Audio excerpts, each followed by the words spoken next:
Alors ici, on va continuer sur l'unité 3. Donc vous écrivez unité 3,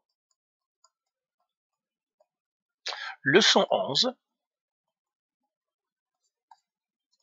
Voilà. Vous écrivez la date. Vous écrivez l'heure. Alors, ça va être la trigonométrie en radian. La trigonométrie en radian. La trigonométrie en radian. Ok. Alors, grand 1, les radians. Grand 1, les radians. Que ça veut dire les radians? Alors, on va les définir. Alors, les radians, ce sont... Alors, les angles, quand vous les mesurez avec les degrés. En fait, les degrés, ce n'est pas une unité. C'est une échelle, c'est pas une unité, on peut pas l'utiliser. Normalement, on l'utilise par convenience, mais on doit faire attention quand on les utilise. Mais dans les calculs mathématiques, dans l'algèbre, on doit utiliser les radians. Les angles sont mesurés en radians. Alors, on va l'écrire ici. En mathématiques, en algèbre, les angles se mesurent en radians. En radians. C'est une unité, les radians.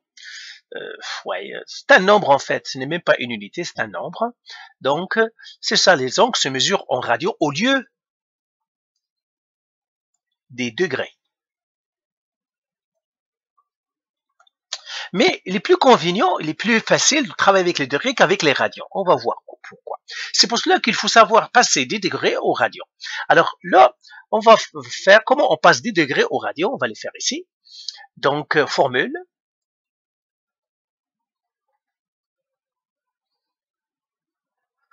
« 180 degrés », donc on a toujours une formule.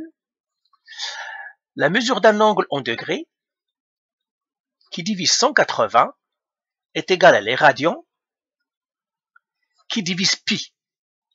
Le fameux pi. Pi qui est à peu près égal à 3,1416, etc. Donc c'est ça le pi. 3,1416, etc. Alors maintenant, on va faire quelques exemples. Si j'ai un angle, par exemple,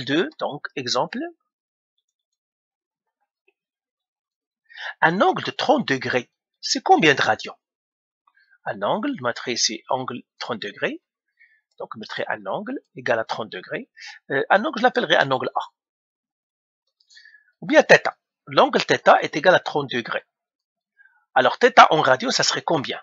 Eh bien, tout simplement, je vais appliquer le produit croisé ici. Alors, qu'est-ce que je vais faire? Je vais faire les degrés, donc 30 degrés, qui divise 180, qui me donnerait les radians, qui divise pi. Alors, je fais le produit croisé parce que les radians que je recherche les radians égale pi fois 30 sur 180. Alors, généralement, on essaie toujours de garder le pi. Alors, si je le calcule directement, par exemple, je le donne à ma calculatrice, regardez, je vais le donner à ma calculatrice.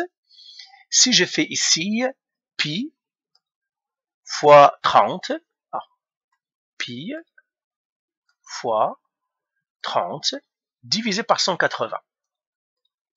Alors, ça me donne 0,5235, 0,52 radians.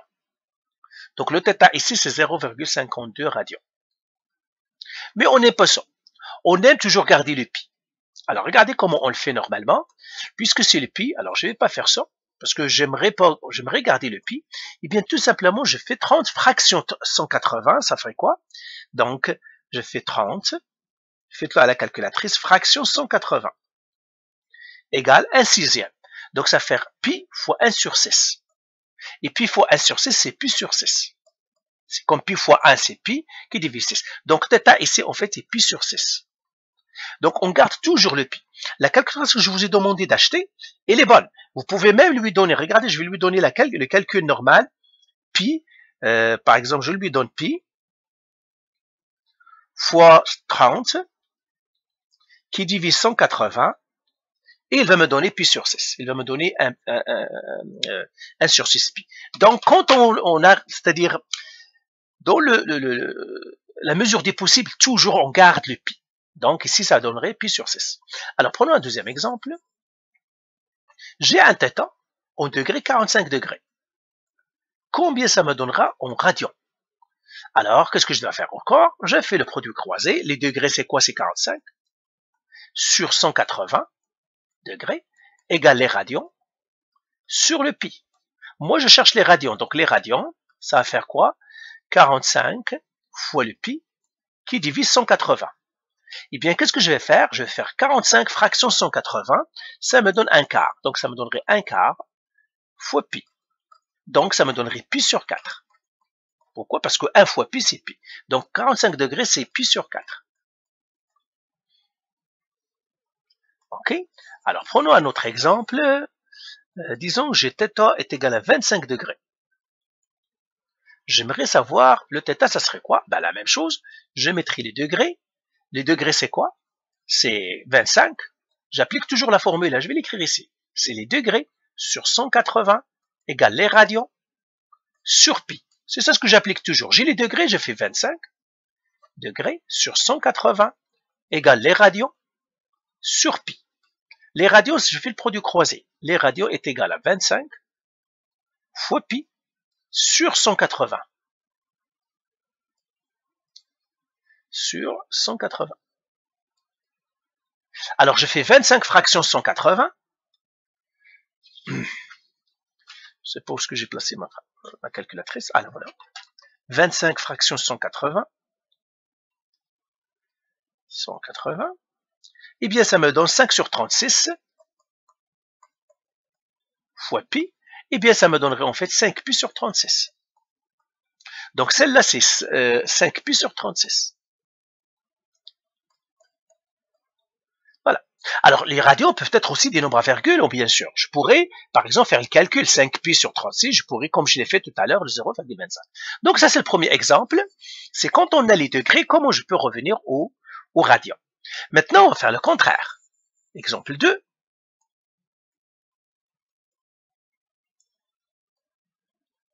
Maintenant, j'ai les radians. J'ai θ est égal à 3,5 radians. Je mettrai 1,5 ou bien 1 radian. J'aimerais savoir le θ en degrés. Eh bien, je fais la même chose. J'ai les degrés sur 180 est égal à le radian. Les radians ici, c'est 1 rad, 1, qui divise le pi. 1 rad. Donc, j'enlève le rad. Alors, les degrés, ça serait quoi? Produit croisé. Alors, les degrés, θ en degrés, il sera quoi? 180 fois 1 sur pi. θ égale. Dans ce cas-là, on ne garde pas les pi.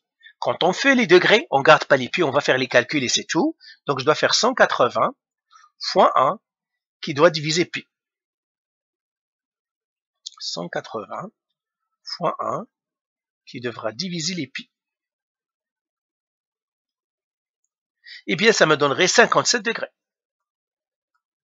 57,3 degrés. Donc, 1 radian, c'est 57,3 degrés. Vous voyez, c'est les mêmes pas, ça n'a rien à voir avec les pi. Alors, prenons un autre exemple.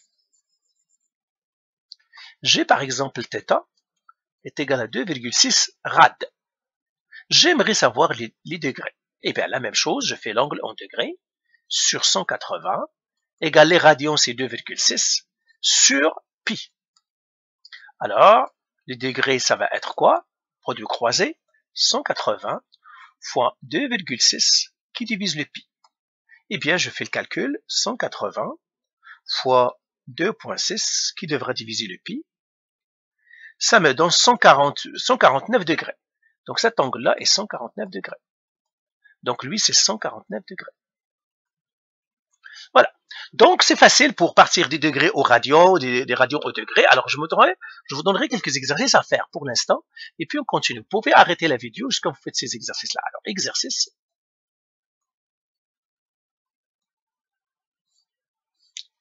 Alors, le premier exercice, j'ai θ est égal à 60 degrés. Je vais donc voir θ en radian. Deuxième exercice, θ est égal à 270 degrés. Alors, le θ en radian, ça serait quoi? Gardez le pi le plus possible. Hein.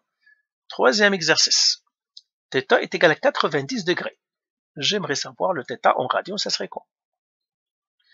Quatrième, θ est égal à 2pi. J'aimerais savoir, pardon, 2pi, 360. Quatrième, θ est égal à 360 degrés. Combien le θ ça va être en radians? Ici, essayez de garder le pi, hein. Gardez le pi. 5, θ est égal à 120 degrés. Quel est le θ en radians? Je mettrai 6. G θ est égal à 135 degrés. Le θ en radians, ça serait quoi? Les radians. Et puis 7, je prendrai θ est égal à 225 degrés. Le θ en radians, ça serait quoi? Ok? Maintenant, donc ça c'est le premier exercice. Ça veut dire j'ai les degrés, je vais partir au radian. Maintenant, je vous donnerai un autre exercice là. J'aurai les radians, dans le radian, vous trouvez les degrés. Donc, exercice 2, si vous voulez. J'ai θ est égal à pi sur 4. C'est quoi les degrés? θ en degrés. θ, 3 pi sur 4. Alors, le θ en degrés, ça serait combien? θ est égal à 3 pi sur 6. Pi sur 6. 2 pi sur 6, pardon. 2 pi sur 3. Le θ en degrés, ça serait combien? θ est égal à... Alors, vous aurez besoin de ça, pi sur 4, 3 pi sur 4, 2 pi sur 6, moins pi sur 2. Le θ en degrés, ça serait combien? θ, oui, pi sur 12. Le θ en degrés, ça serait combien? Et puis, c'est tout. Donc, faites cet exercice-là. Donc, c'est ça, c'est très important pour savoir les degrés et les radios, comment on passe des degrés aux radios, qu'on passe des radios aux degrés. Donc, voilà, on vient de parler des degrés et des radios. Les radios, c'est une mesure pour mesurer les angles. C'est la vraie mesure des angles, c'est pas les degrés. Mais les degrés sont plus convenables pour nous, les humains, alors que normalement, c'est les pi qui sont les plus convenables en mathématiques. Plus tard, à l'université, vous n'utiliserez plus les degrés, très rare, en physique peut-être, mais en mathématiques, ça serait toujours les radians, hein, ça serait jamais les degrés. Si vous avez travaillé avec les degrés, c'est tout simplement pour que vous sachiez de quoi, ce que vous faites. Voilà, donc les radians, on vient de le définir. Maintenant, grand 2. Alors, longueur d'un arc de cercle et R d'un secteur du cercle. Secteur d'un cercle. Le plus important, c'est l'arc. Le secteur, je vous donnerai la formule, mais on n'en a pas vraiment besoin. Peut-être que je ne vais pas faire le secteur, on va faire que l'arc. C'est pas la peine que j'alourdis l'arc. C'est l'arc le plus important. Alors, on va partir ici. Alors là, j'efface tout ça. Ici. Alors, et c'est là où on va voir que les radios sont plus importants. Alors, disons que je vais prendre un cercle. Comme ça. Par exemple, ça c'est un cercle. Voilà. Voilà. J'ai un angle ici. Par exemple, j'ai un angle ici de 45 degrés. Le rayon du cercle est 10 cm. Donc, j'ai le rayon 10 cm. J'ai l'angle au centre égal à 45 degrés. J'aimerais savoir la longueur de l'arc ici. La longueur de l'arc. Longueur de l'arc. Alors, vous voyez, avec les degrés, je ne peux pas le trouver. Hein. Il faut faire le produit croisé, il faut trouver les circonférences, etc. Mais avec les radios, c'est facile. C'est pour cela qu'on ne va pas travailler avec les degrés. Les degrés ici, on va les mettre en fait en radians. D'accord? Alors, au lieu de 45 degrés, alors 45 degrés, c'est quoi? C'est pi sur 4. Alors, je lève les 45 degrés ici, et je mettrai pi sur 4. L'angle, c'est pi sur 4. je l'appellerai θ. L'angle θ est pi sur 4. Θ est égal à pi sur 4. Eh bien, vous allez voir qu'il y a une formule facile. Donc, formule facile. La longueur de l'arc, c'est le rayon fois le θ. Le rayon fois l'angle. Mais l'angle, ça doit être en θ. R, le rayon. θ, l'angle en radian. Angle en radian. Pas en degrés. C'est pour cela que ce sont les radios les plus importants, parce que le radio peut me donner la longueur de l'arc facilement. Donc, par exemple, j'ai pi sur 4, et bien tout simplement, donc je vais, par exemple, dans l'exemple ici, donc je fais exemple. R est égal à 10 cm. θ est égal à pi sur 4. Eh bien, la longueur de l'arc, ça va être R fois θ, qui me donnerait 10 fois pi sur 4. Et je calcule ça. Donc, calculatrice. Eh bien, ça va faire 10 fois pi divisé en 4. Ça me donne 7,85 cm. 7,85 cm. Alors, pi sur 4, en fait, en degrés, c'est 45 degrés. Donc, θ, en degrés, c'est 45 degrés. Alors, regardez, si je fais 10 fois 45, ça me donnerait 450. C'est faux. Donc, si vous faites 10 fois 45, ça vous donnerait 450. C'est comme c'est l'arc ici, c'est 450 cm. C'est 4 mètres et plus. C'est faux. C'est pour cela qu'on n'utilise pas les degrés. Donc, pour les vrais calculs, on n'utilise pas les degrés, on utilise toujours les radians. Mais pour la convenience, on utilise les degrés. On s'accorde pour qu'on utilise les degrés. Alors, ça, c'est une formule qui est très importante, comment je calcule, c'est-à-dire la longueur d'une corde. Alors, maintenant, on va faire un autre exemple. Avec cette formule-là, je mettrai un cercle. Donc, j'ai par exemple ce cercle-là. Ben, maintenant, je pourrais enlever ce cercle, je n'ai plus besoin. Alors, on va faire ici exercice, ou bien exemple 2. Exemple. Trouver la longueur d'un demi-cercle, de rayon 10 cm. Donc, j'ai un demi-cercle. Le rayon, c'est 10 cm. J'aimerais savoir la longueur. Mais un demi-cercle, quel est l'angle? C'est 180 degrés. Et 180 degrés, c'est pi. En radian, le θ. C'est pi. Eh bien, qu'est-ce que je vais faire? La longueur est égale au rayon fois le θ. Le θ, c'est pi. Parce qu'un demi-cercle, l'angle d'un demi-cercle est 180 degrés. Alors, vous pouvez maintenant transformer le 180 degrés en radian. Vous allez trouver que le θ, c'est pi. Le 180 est toujours avec pi. C'est pour cela que la longueur, ça va faire 10 fois le pi, qui va donner 31,4 cm. Donc, c'est ça la longueur, c'est 31,4 cm. Donc, vous voyez, cette formule-là, elle est très importante. Pourquoi? Parce que ça nous aide à tout calculer facilement.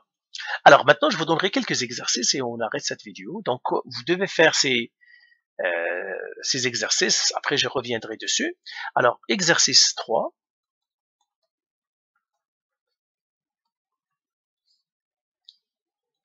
Alors, trouver l'angle au centre d'un arc de longueur 20 cm et de rayon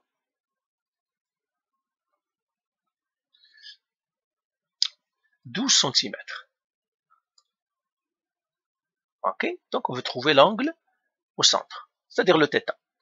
Deuxième exercice, trouver la longueur d'un arc dont l'angle au centre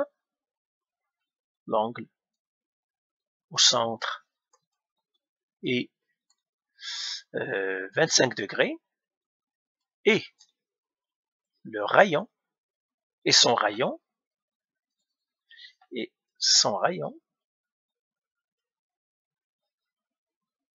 est de 45 cm.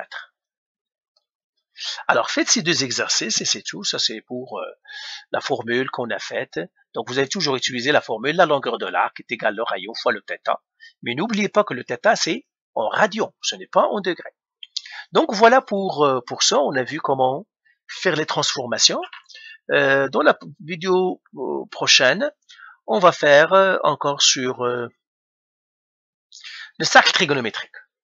On va parler un petit peu du cercle trigonométrique. Et c'est ça. Allez, voilà. Allez, bye.